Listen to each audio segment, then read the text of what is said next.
ভগবানের কথা আমরা যত শুনবো, কেন ভগবান লাভ হচ্ছে না, জ্ঞান লাভ হচ্ছে না, ঠিকভাবে আমরা শুনছি না, তাকে হৃদয়ে ধারণ করছি না। সেজন্য শেষে এটা বলে শেষ করি, বলুন, শৃণ্যত শ্রদ্ধয়া নিত্যম গৃণতশ্চ সচেষ্টিতম কালেন নাতি দীর্ঘেন ভগবান বিশতে হৃদি। বিশতে হৃদি মানে প্রবেশ করেন, হৃদয়ে প্রবেশ করেন। ভগবান আমাদের ভেতরে প্রবেশ করার জন্য মুখিয়ে আছেন। জ্ঞান আমাদের ভেতরে প্রবেশ করার জন্য উন্মুখ হয়ে আছে। কেন জ্ঞান লাভ করতে পারছি না? জ্ঞানের অপর নাম ভগবান, তাই না?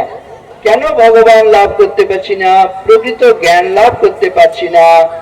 না, আমরা জ্ঞানের কথা, ভগবানের কথা ঠিকভাবে শুনছি না। আজকে কিন্তু সেই সুযোগ এসছে।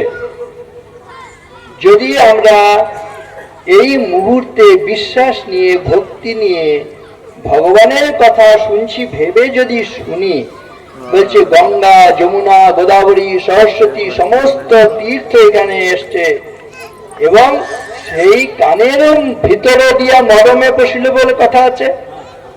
বলছে যদি আমি শ্রদ্ধার সঙ্গে শ্রবণ করি, শুধু একদিন করলে হবে না, শ্রদ্ধার সঙ্গে নিত্য বলেছি না, শৃণ্যত শ্রদ্ধয়া নিত্যম, শুনতে হবে শ্রদ্ধার সঙ্গে। হেলা ফেলা প্রত্যেকে মহারাজ এসেছিল টুপি মাথায়, নেড়া মাথা, সে এসে জ্ঞান দিয়ে চলে গেল, এবং অবহেলা অবজ্ঞা করে শুনলে হবে না।